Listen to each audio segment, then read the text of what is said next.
Hi மக்களே, இப்போ நம்ம எங்கே போகிறோன்னா வீட்டுக்கு கொஞ்சம் காய்கறி தேவைப்படுது. அதனால் நான் சந்தைக்கு போய் காய்கறி வாங்க போகிறோம்.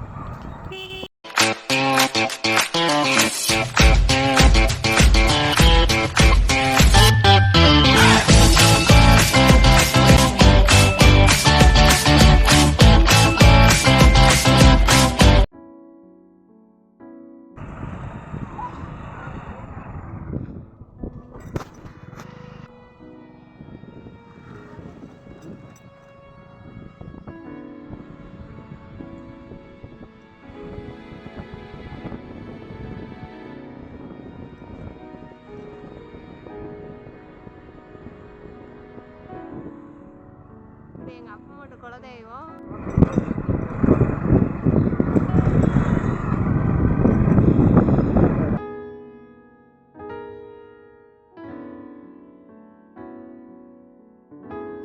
போகிற வழியில் சுற்றியும் பசுமையாக இயற்கையாக இருக்குது, சூப்பராக இருக்குது.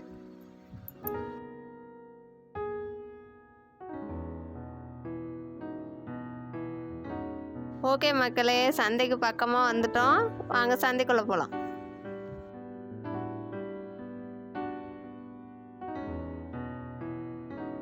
வண்டி பார்க் பண்ணியாச்சு. வீட்டுக்கு தேவையான காய்கறியெல்லாம் பார்த்து வாங்கலாம்.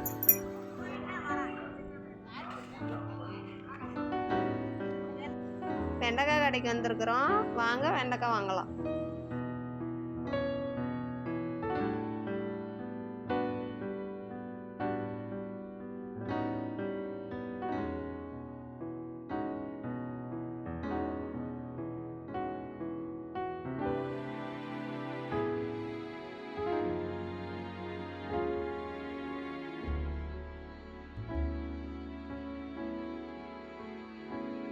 அடுத்தது வாங்க பாவக்காய் வாங்க போகலாம்.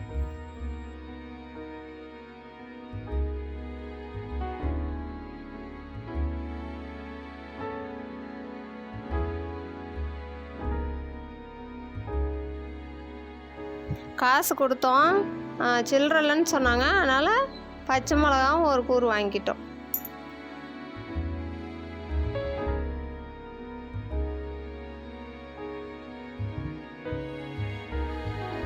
அடுத்து வாங்க கத்திரிக்காய் வாங்கலாம்.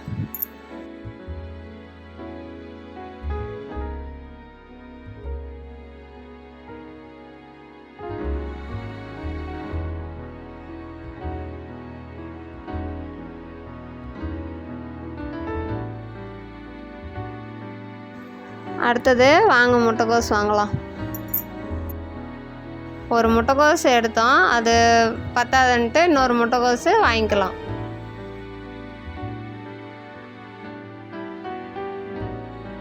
அடுத்து என்ன வாங்கலாம்? வாங்க இஞ்சி மறந்துடுச்சு, இஞ்சி வாங்கிக்கலாம். வாங்க இஞ்சி வாங்கியாச்சு. தேங்காய் வாங்க போகலாம். அந்த அக்காட்ட போய் தேங்காய் ரேட்டு என்னன்னு கேட்டேன். 50 ரூபான்னு சொன்னாங்க. சரி பரவாயில்ல, பெட்டராக தான் இருந்துச்சு. 50 ரூபாய்க்கு தேங்காயும் பரவாயில்ல, இது தேங்காயும் நல்லா இருந்த மாதிரி தான் இருந்துச்சு. சரி வாங்கியாச்சு. அடுத்த கடைக்கு போய் வாங்கலாம் வேறு ஏதாவது.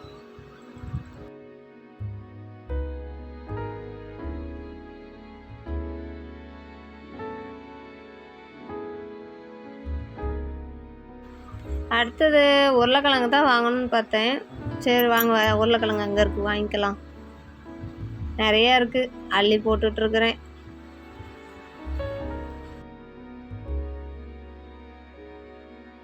அடுத்தது தக்காளி கடைக்கு தான் போகணும். தக்காளி எங்கே இருக்குன்னு பார்க்கலாம் வாங்க. வாங்க தக்காளி கடைக்கு வந்தாச்சு. விலை எவ்வளோன்னு கேட்டேன். 40 ரூபான்னாரு. எடுக்க ஆரம்பித்தேன். தக்காளியும் பார்க்க அழகாக இருந்துச்சு. ஆனால் அந்த தக்காளி தனியாக வச்சுருந்தாங்களே, எவ்வளோண்ணா அது அப்படின்னு கேட்டேன். அதுவும் 40 ரூபா தான் கண்ணு. ஆனால் இது பெங்களூர் தக்காளி, அது நாட்டு தக்காளின்னாங்க. சரி நமக்கு நாட்டு தக்காளி 2-3 நாள் தாங்கினாலும் ஃப்ரிட்ஜெல்லாம் இருக்குது, அதில் வச்சுக்கலாம். அதனால் நாட்டு தக்காளி பெட்டருன்னு நான் எடுத்துக்கிட்டேன். பெங்களூர் தக்காளி எப்போனாலும் கிடைக்கும். அதனால் சரி அது எப்போனாலும் வாங்கிக்கலாம். அதனால் நாட்டு தக்காளி பார்க்க அழகாகவும் நல்லா இருந்துச்சு. அதனால் அங்கங்கே அடிபடாமல் சூப்பராக வந்துச்சு. நானும் சரி நான் ஒன்று நல்லா பொறுக்கி எடுத்தேன். அப்புறமே வந்து இந்த தக்காளி பார்த்தேன், சரி அது போதும் இப்போதைக்கு, அடுத்த டைம் வாங்கிக்கலான்ட்டு இதை மட்டும் அந்த அண்ணன்ட்ட காசு கொடுத்து வாங்கிட்டு கிளம்பிட்டேன். தக்காளி என்றைக்குமே லாஸ்ட்டாக தான் வாங்கணும், ஏன்னா மேலே வச்சாதான் அடிபடாமல் இருக்கும்.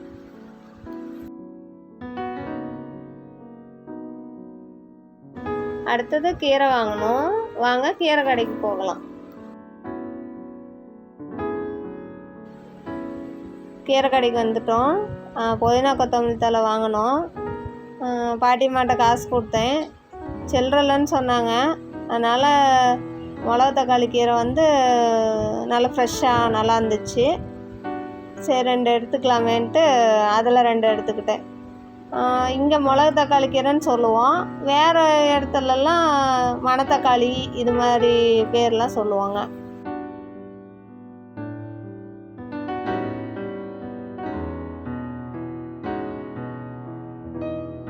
வீட்டுக்கு தேவையான எல்லா பொருளும் வாங்கியாச்சு. வாங்க வீட்டுக்கு போகலாம்.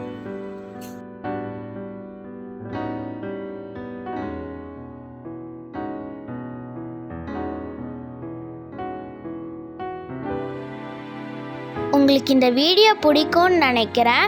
இதே மாதிரி நிறையா fun video, eating challenge video இதெல்லாம் எங்கள் யூடியூப் சேனலில் அப்லோட் பண்ணியிருக்கோம். அதை எங்கள் யூடியூப் சேனலுக்குள்ளார போய் பார்த்து என்ஜாய் பண்ணுங்கள்.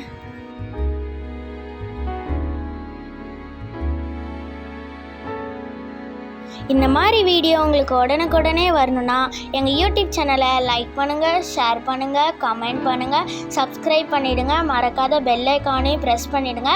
மறுபடியும் நான் உங்களை அடுத்த வீடியோவில் சந்திக்கிறேன். பாய்.